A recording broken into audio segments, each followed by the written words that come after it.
Olá, eu sou o professor Luciano Giampietri e o objetivo desse vídeo é apresentar um artigo que foi recentemente publicado. E a pergunta motivadora é: o ChatGPT e o Bard já sabem mais computação do que você? É claro que essa é uma pergunta especulativa, né? O que é saber e como que a gente compara, né, um ser humano com uma máquina, mas a ideia realmente foi fazer um trabalho que tentasse testar as habilidades desses chatbots em responder perguntas da área de computação, né? O artigo que foi publicado é esse daqui, ChatGPT and Bard Performance on the Postcomp Exam. Ele foi apresentado no Simpósio Brasileiro de Sistemas de Informação esse ano, em 2024, e ele está disponível na biblioteca digital da ACM.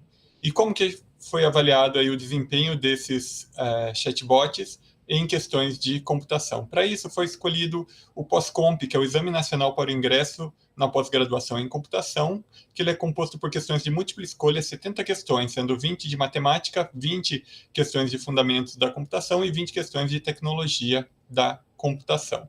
Então, nesse trabalho foram selecionadas 271 questões de 5 edições do POSCOMP, e essas questões foram passadas tanto para o ChatGPT quanto para o Bard, para eles responderem a questão diretamente ou um pequeno contexto falando que eles estavam fazendo uma prova de múltipla escolha e em seguida cada uma das questões. Por que 271? Né? Porque foram selecionadas apenas questões que não tinham nenhum aspecto gráfico importante, não tinham nenhuma figura, nenhum gráfico que precisasse interpretação, apenas o texto. E qual que foi o desempenho desses chatbots, né? Em termos de matemática, o desempenho não foi bom, né?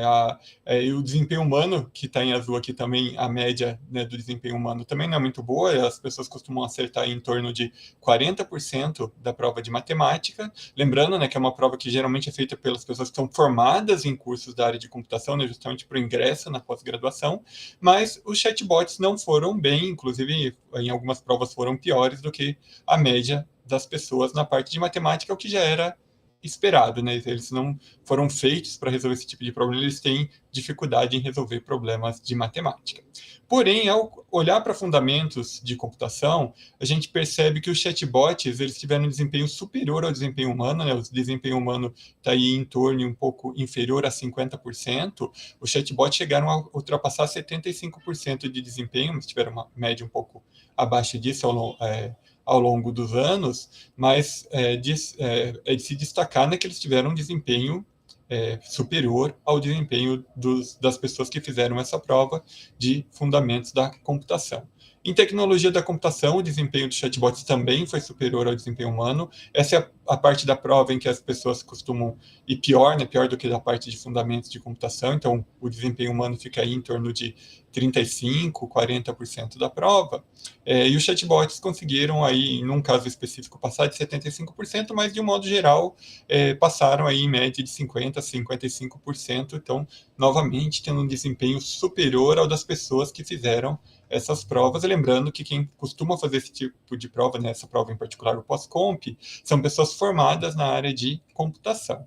Então, olhando aí o aproveitamento médio da prova como um todo, a gente observa que, no geral, os chatbots foram melhores do que os humanos, com aquela ressalva de que para matemática eles não foram tão bem assim. Então, né, quais são as conclusões desse trabalho, né? Que para fundamentos da computação e tecnologia da computação, os chatbots superaram a média dos candidatos humanos. Apesar disso, vale destacar que eles ainda erram bastante, né?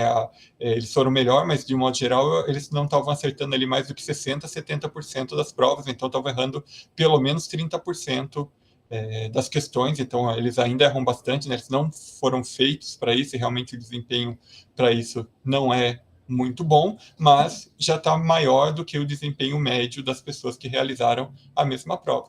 E fica aqui, né, um questionamento ou algo para a gente refletir, né, de como montar provas, né, e trabalhos, especialmente aqueles que são feitos de forma online ou são feitos de forma não presencial, justamente para a gente parar para entender, né, se de fato a gente está perguntando o que é importante que uma pessoa saiba ou só coisas que a pessoa poderia estar consultando na internet já respondendo, né? Então fica essa grande pergunta final aí de que saberes nós estamos ensinando e cobrando dos nossos alunos, né? Essa é a conclusão final sobre esse trabalho que, num contexto bem específico dessas 271 questões, avaliou o desempenho do ChatGPT e do Bard em relação ao desempenho médio das pessoas que fizeram a prova do POSCOMP.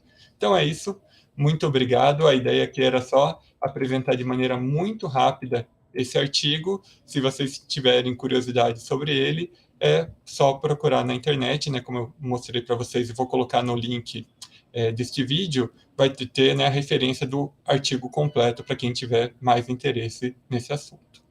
Então, vejo vocês aí na descrição de um próximo artigo.